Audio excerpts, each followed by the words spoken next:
Good day. This is Health on the Hill. I'm Jackie Judd.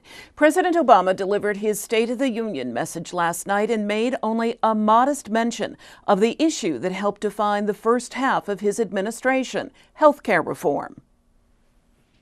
I will not go back to the days when health insurance companies had unchecked power to cancel your policy, deny your coverage, or charge women differently than men.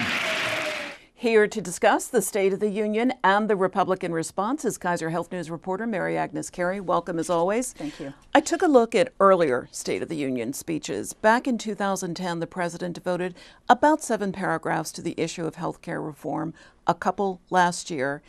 What was the administration's calculation to give it such small play? Well, basically, everyone knew this was going to be a speech about the economy, and that certainly was a speech about how to repair the economy, how to get it back on track, how to create more jobs. But the minimal mention of the health law may be a reflection of the difficulty the president, the administration, supporters of the health law are having selling it to the public.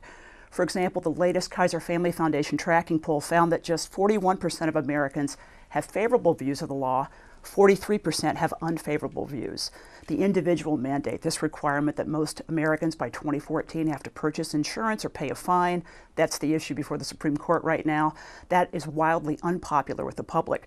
So the president focused on the provisions that are popular. For example, talking about insurers will no longer have unchecked power to cancel your coverage. They can't charge women more. In a counterpunch to Republican attacks against the health law, he said that President Obama talked about how the health plan relies on a reformed private market. It's not a government program. And as many analysts said last night, this was as much a State of the Union as it was a campaign speech. So it was a hint as to how the president will address this issue on the campaign trail. I think he'll talk about it. He'll talk about, again, the issues that are popular with folks, but he has to maneuver around the fact that a lot of Americans are wrestling with the health law. What's in it for me? What matters for me? And a lot of the big provisions don't even kick in until 2014. And last night in his speech, he made brief mention that he's prepared to make reforms to rein in Medicare and Medicaid spending.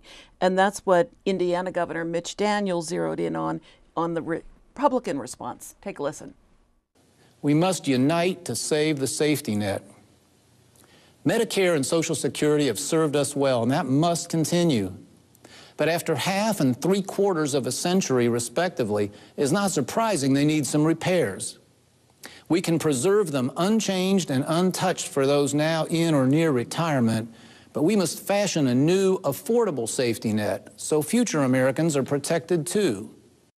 So in a way, the Republicans made a more sustained statement on health care than the president did. The same question I asked you earlier, what was the GOP calculation?